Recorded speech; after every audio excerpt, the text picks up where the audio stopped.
सुप्रभात प्यारे बच्चों। हमने पाठ पढ़ा दान का हिसाब। आज हम उससे संबंधित कुछ प्रश्न करेंगे। हम किसी चीज़ को अपनी भाषा में भी बोलते हैं,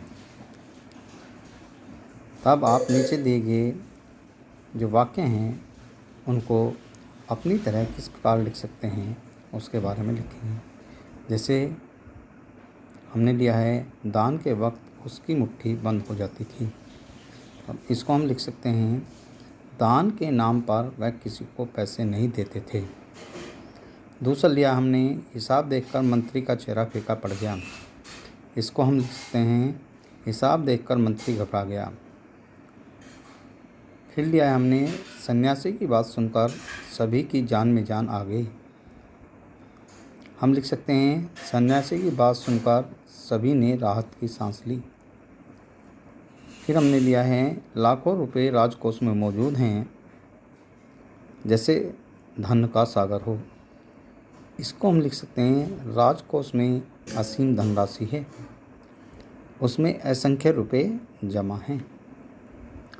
अब नंबर 2 हम लेते हैं, तुम्हारे विचार से दरबार में किसकी क्या क्या जिम्मेदारियां होंगी। यानी कि राजा के दरबार में विभिन्न प्रकार के लोग होते हैं। हमने उनमें से 2 लिए हैं, मंत्री और भंडारी। तो मंत्री की क्या जिम्मेदारी राजा के दरबार में होती है और भंडारी की क्या जिम्मेदारी होती है। पहले लेते हैं मंत्री। मंत्री राजा का हितैषी माना जाता है। मंत्री को राज्य के हर छोटे बड़े मामले में सलाह देता है।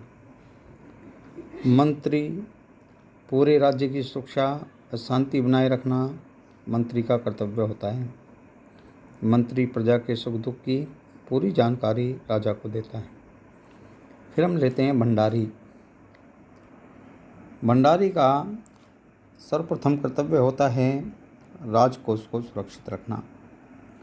वह इस बात का भी पूरा हिसाब रखता है कि राजकोष में कितना धन है तथा उसका प्रयोग कहाँ कहाँ किस वस्तु पर किया जाएगा।